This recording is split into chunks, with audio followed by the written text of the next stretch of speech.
Assalamualaikum warahmatullahi wabarakatuh. Perkenalkan, nama saya Muhammad Yasir dari Hukum Tata Negara 2 semester 5. Saya di sini akan membahas tentang bagaimana penyelesaian sengketa internasional.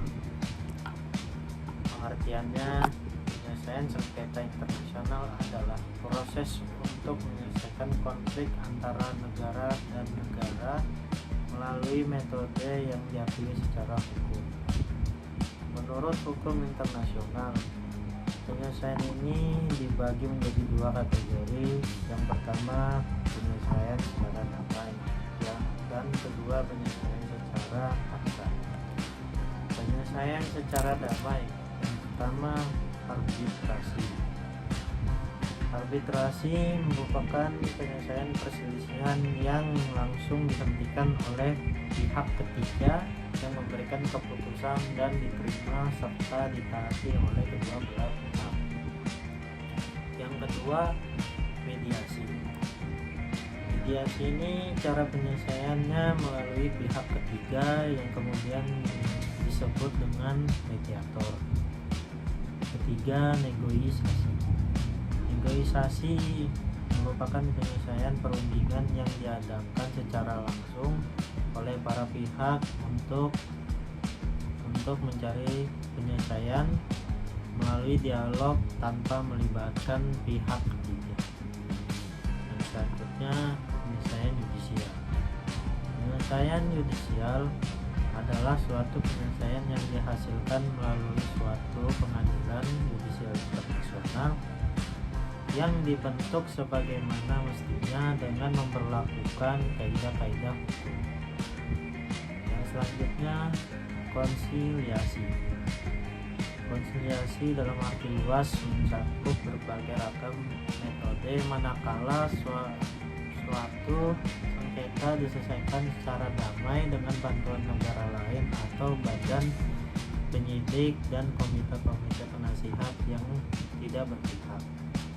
Sedangkan dalam arti sempit, konsiliasi berarti penyerahan suatu sengketa kepada sebuah komisi atau komite untuk membuat laporan beserta usul. Selanjutnya, pencarian fakta atau penyelidikan. Tujuan penyelidikan tanpa membuat rekomendasi yang spesifik adalah menetapkan fakta yang mungkin diselesaikan dengan cara demikian memperlancar suatu hubungan. Tugas mencari fakta sebatas hanya untuk memberikan pernyataan menyangkut kebenaran fakta, tidak berwenang untuk memberikan keputusan. Yang selanjutnya, penyelesaian di bawah naungan PBB.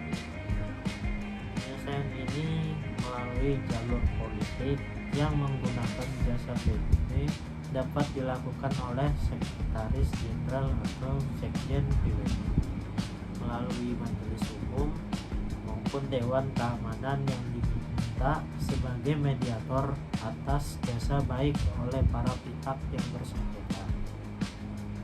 Selanjutnya, metode penyelesaian secara paksa.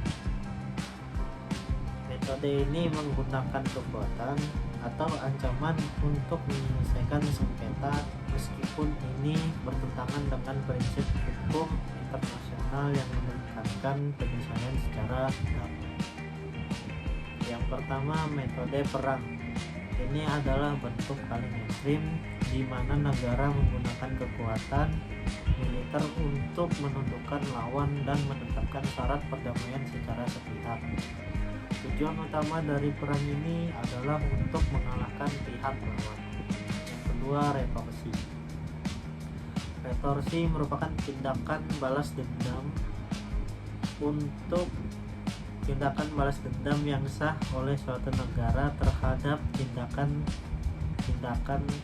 yang tidak pantas dari negara lain. Ini merupakan bentuk pembalasan yang diakui oleh hukum internasional. Yang ketiga, tindakan pembalasan atau reprisals merupakan tindakan yang diambil untuk mendapatkan ganti rugi dari negara lain seringkali melakukan tindakan yang bisa dianggap ilegal. Terus intervensi ini merupakan campur tangan dalam urusan negara lain yang dapat melibatkan kekerasan jika dianggap perlu.